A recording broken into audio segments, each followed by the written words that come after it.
So you've rendered out all your various render passes and you've brought them into Photoshop or whatever painting package you're going to be using for this tutorial. And you should be looking at something like this. Now obviously I've brought in things in different layers and I've used a mask just to cut out and separate the foreground from the background. As you can see with this layer, which is the main Master Beauty render pass, I've just chopped that out so it can hover over the front of the background, and this gives us more flexibility so we can change the background colour and do other things. Like here I have the clouds as a separate layer so I can move those around if I want to, and I've also blurred them slightly so they're out of focus. So this is what we're looking at the moment. The render looks okay, there's nothing drastically wrong with it. It does need a bit more contrast and a bit more depth though, and also the colours need playing around with, and we could also add in a bit more detail if we wanted to. First, let's have a quick look at the various render passes that I've put into this file for you. So we'll just turn off this and turn off the background for now. So working our way from the bottom, we have our utility maps. Now these are maps which help us work on the overall image. They don't actually add to the image, they just help us as we're working. So obviously we have our mask which we've been using to help cut out all the other elements, separating the foreground from the background. We have our depth channel, which just gives us the Z depth information. Our selection mask, as I mentioned previously, this just allows us to quickly go in and say, right, if I just select that layer, I'm going to select the hair like so, and then I can tweak it on another layer. As you saw there, if I try and select the hair on a different layer, you end up having to select different little bits and it can get quite complicated. The selection mask just makes selecting separate elements so much easier. And the diffuse here, this is just the basic diffuse texture rendered out. I'm not sure what I'm going to use this for yet, but it's always handy to have it there. And just as a top tip, render out more render passes than you need, and it's just going to give you more flexibility when you come to do this compositing section. We have our background maps here, which is just the gradient and the clouds. I have these others here which I will go over shortly. We have this is our Master Beauty, which is just like doing a normal render. It gives you everything baked into one map. What we have here is the beauty again, but without any reflections in the eyes, and that is so we can overlay the reflections later and just soften them a bit just by blurring them. Detail maps, if I just turn on this beauty and we'll turn on the background again, this will allow us to see the difference as we work. In here, if I turn this on, now we have the reflection as I mentioned, and this will just overlay, and what we'll do with that is set that to screen like so, and there we've got our reflections back into the eyes. Scatter was that subsurface scattering information. Now it's very subtle here, but again we'll apply a screen. If I turn it on and off, it's very subtle, but it just adds that little bit of hint of a subsurface scattering to the skin. And the specular map, again this is just going to come in and highlight all those shiny parts. Again we'll try a screen with that.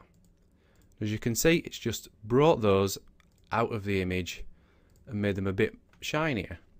So already, if we compare that with our Master Beauty, it's already looking well, it's just looking better just by having those separate layers and overlaying them separately in Photoshop. So next we have our light maps. So we have our rim lighting layer. Turn off that Master Beauty, there we go. All this is just the rim lighting information. Again, we can add another screen to that, which will just get rid of the black background and leave us with the colour. And again, that is just bringing out those rim lighting sections for us. Now we have two shadows here. We have shadow raw and just a normal shadow. And you see the shadow raw is just a little bit more intense, and that's the one I tend to go with. Now for this, we don't want to use a screen because as you can see it'll leave the shadow white. Instead we want to set that to subtract, and that will take that information out of the image. And again, it's just given us more depth because it's enhanced the shadows. And now we can start playing around with the opacity. Maybe we only want the shadows maybe 30%, just to give that little bit more depth. And finally we have the occlusion map. Again, this is just a basic occlusion map, and we're just going to set that to overlay, like so. Now that is too much because it's blowing out a lot of the white areas, so we can just reduce that to maybe 50%, and that'll give us that extra depth to the scene. As you can see, under her skirt here is nicely shadowed, and it's just making everything seem and feel a lot more 3D. So those are our main render passes, and you can go in and you can play around with all those as much as you like, tweaking them, adjust the opacity, etc., until you get this sort of image and the sort of colour balance and feel that you need. What we can do next is go in, and as I already have here, and apply some colour tweaks. If I just turn these off, so you'll see I've just done an auto levels, and that just again adjusts the contrast and the levels, the colour levels and balance in the scene. And here I've added in a hair layer, and again this is just using our utility map. We'll just zoom into the hair. So with that layer selected, let's say we want to make the hair a different colour. Select the hair using the selection map, and then we can go in and create a hue saturation adjustment layer. And now we can adjust this. I'll just move that up so we can actually see it. There we go. Want the hair red, purple, and we can adjust that independently, like so. And we can turn it on and off, and that's only affecting the hair. And the same can be done with anything. With your selection mask, we could change the colour of the dress, we could change the colour of her eyes and of the grass, or anything else really. So that's just a quick way of adjusting colours. You can adjust the contrast or anything using your selection mask. So here are my layers. What I've done is I've just tried to break up the stones a little bit, as you can see, and also adjusted the colour on the shell and on the hair. These are just subtle changes, but they do help to enhance the overall image. So I'll delete that layer for now because we're not using it. So you've gone in, you've applied all your different layers, you've tweaked the colours, adjusted the shaders, etc., and you're getting an image that you're more happy with. You can also adjust the background as well. Now this is our original background which we had in, but I wanted to play around a bit more, just add in a few extra passes. Again, these are just textures that I've found on the internet or I've drawn and just brought them in and overlaid them as separate layers. So again, it's just adding a bit more detail in the background, but not detracting too much from the character in the foreground. So you may be looking at this and thinking, alright, well we're pretty much done there. Let's flatten those layers and save it out, and job done. Well, you can go even further, and I'll demonstrate this with the rocks. You'll notice in detail maps I've added a texture folder. If I turn that on, you'll see that I've just overlaid some textures onto the stones just to give them a bit more detail. And again, I've done the same with the wood and with the snails, just to give them a bit more detail really.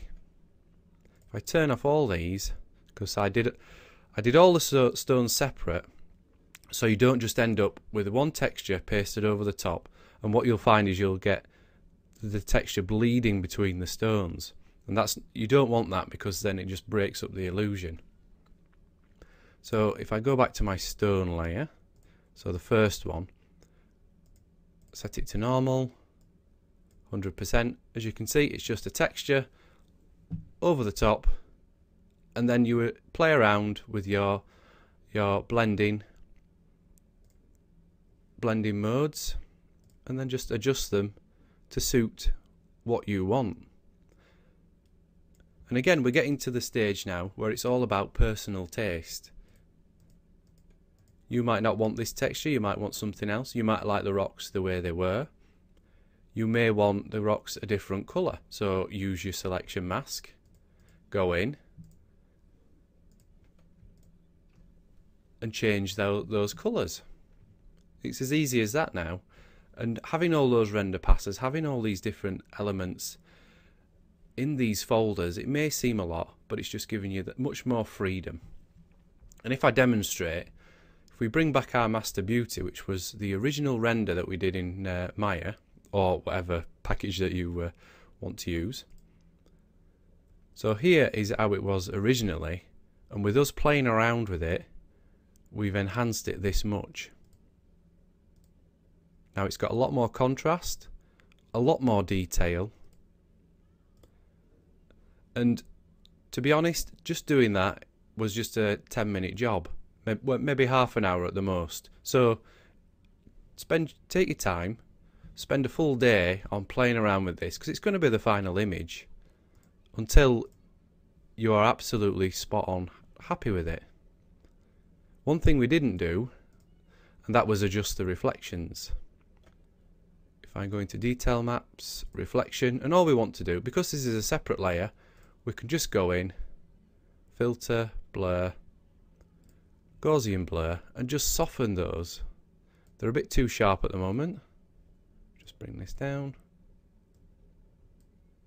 So we can just soften those on that layer, and it's not going to affect anything else. So that is basically where we're at now. We're playing around with the colours, we're adding texture and a lot more detail to this scene until we are happy with how it's looking. Now what I would recommend is get to the stage where you think you're happy with it, save it out and walk away. Come back the next day, or maybe leave it a day and then come back with fresh eyes, and then you will no doubt see areas where you want to change, some things don't work, or something like that.